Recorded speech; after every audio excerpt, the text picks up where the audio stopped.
Сузакта 3 окуучу адам өлүмүнө шектүү катары 1 айга камакка алынды. Сокуда Шайлындагы мектептин 9 классынын окуучусу Нурбулот Садыбакасов 21 ноябрда ооруканадан жан берип, ал жогорку класстын окуучуларын токмогунан улам каза болду деген маалыматтар айтылууда. Сузак милициясы азыр бул багытта тергөө амалдарын жүргүзүп жатышат жана башка да балдар камалышы мүмкүн деп билдирет. Бул багытта кененирээк кийинки материалда.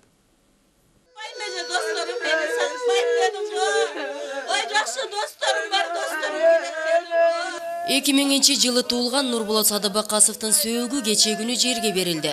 Ортончу уулунан айрылып, кабыргасы кайышып турган Сүйүнбай Алдасов баласынын өлөр алдында айткан сөзүн көзүнө жаш тегерентип айтып берди. Анын билдирүүсүндө 26 октябрда жогорку класстын окуучулары түн ичинде уулун уур токмок алышкан. Ата мени бир эмес 2 жерде урду деди. Бири ошол жогору жакта, анда 11 класстын Өмөр уулу Мириш деген урган. Андан кийин 10 класстын 5 баласы ошол жерде алмалда ургандан. Баргандан кийин тизилгиле деген, тизилгенде менин балам 7-чи турган. Ошол жерде менин балам бөлүп кетип, ошол 5өө топтой тепкилеген. Жана аябагандай катуу удар болгондуктан баламдын ички жана зала кеткендигин кийин айтып атат. 9 класстын окуучусу Нурбулоттун ата-энеси 15 ноябрда гана ооруканага жаткырышкан. Окуучу уур токмокко кабылганын өлөр алдында гана атасына айтып берет. Ага чейин эч нерсе билинген эмес. Корккондуктан, коркуп ошол жерде мен кайрадан барып, операциядан чыгып, жакшынакай болуп калсам, ошол жерден ошол балдардан кайрадан коркуп, жана ошол балдарды өзүнүн досторун сатпайын деп, ошол балдарды сатпайын деп, ошондуктан балам аябагандай эрктүү экендигин, ошон корккондугун билдим. Сузак райондук ички иштер бөлүмү бул багытта тергөө иштерин алып барышып, 22 ноябрда 10 жана 11 класстын 3 окуучусун камакка алышат. Окуяга байланыштуу 2 кылмыш иши козголуп, азыр тергөө амалдары жүргүзүлүп жатат. Каза болгонго чейин кылмыш ишин козголгондо эле ошо 6 баланы жазып берген арызында. 6 баланы бүт алып чыгып сураштырганда, андан сырткарыдан бөлөк балдар бар экендиги аныкталып туруп, эртеси бир 30 чакты баланы сурады го дейм.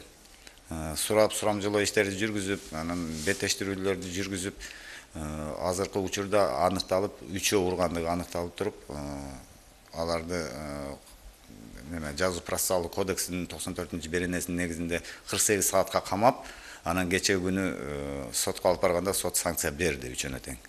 Бирөөсү 11 класстын окуучусу болуп атат, экөө 10 класстын окуучусу болуп атат. Окуянын жаралышы мектеп рекетчилигинен улам келип чыкканын айылдыктар билдиришет. Жогорку класстар арасында кичүү класстарга салык салмай адаты бар экендигин каза болгон Нурбулоттун классташтары ачыкташты. 10 класстын балдары Алмалга биз чакырган. Ошо бөлөк жактардын балдары келди, ошо 9 баланы жибергиле деп чакырган. Биз Алмалга барганбыз. Аяка барсак, ошо 10 класстын балдары эле бар келди. Ошо бизди бой-бойубуз карап, биз алар да курушту. Ошондой ошо силерге чоң класстын балдары ошондой салык салган. Салык бир жолу салган. Мектептин ичинде ошондой нерселер болбойбу? Мисалы силерге басып Жок, мектептин ичинде болбойт. Айылдан сырткары болот. Камакка алынган 11 класстын окуучусу Мертилектин апасы Махамат Энназарова тийиштүү окуучулар кармалбай, күнөөсү жок балам айыпкер болууда деп милициянын ишине нааразычылык билдирди. Бул багытта ал прокуратурага кайрыларын айтат. Урган 6 бала камалбай калганда, андан 2-3 камалганда калган балдар боштондукта жүрөт. А менин балам негизсиз ошол жерде турат азыр. Мен эми прокуратурага кайрылам. Менин балам негизсиз кармалып тургандыгы үчүн. Нурбулоттун өлүмүнө азыр улактан жыгылды деген экинчи версияда айтылууда.